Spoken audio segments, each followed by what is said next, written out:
Well, it's Monday afternoon, and we're back in the heart of Beaune after a day of tasting in the Côte de Beaune. We're pleased to report that there are no long faces down there this morning. Last night was the night where they feared the worst frost would come. And well, Tom, you went down there this morning. Tell them. I did. I got up early this morning and drove down to see the methods they were using to fight against the frost.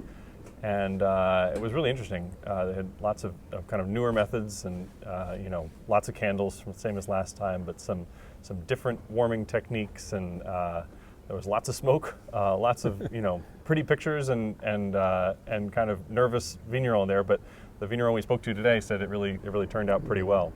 And we're also hearing a lot about later pruning. If you prune later in the winter, those bourgeons, the buds, stay in. They don't get out ahead of themselves, and so they're less susceptible to frost. Anyway, for whatever reason, pretty good morning this morning.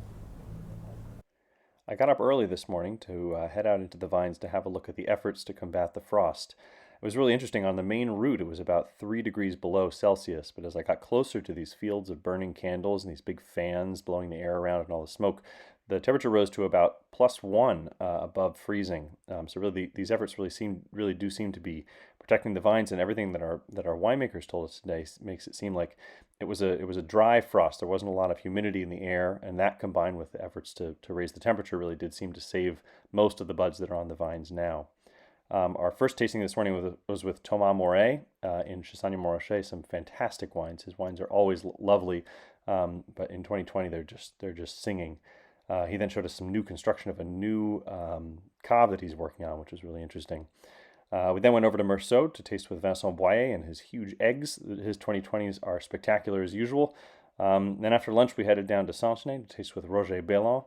And his 2020s are also wonderful, both white and red. Really crisp, elegant, interesting wines. And then we made our way back to Beaune through the vines, soaking in a little sun, the first sun we've had this trip. So this afternoon we're toasting our friends from the Côte de Beaune. They had a good day after a very short and worried night. Yeah, they might not have gotten a lot of sleep, but they were all happy this morning with the outcome. And then tomorrow we're heading up to our first day in the Côte de Nuits, tasting with Gros and some new producers. Should be a really fun day. That's it for Tasting Update number 7. We'll see you back here tomorrow.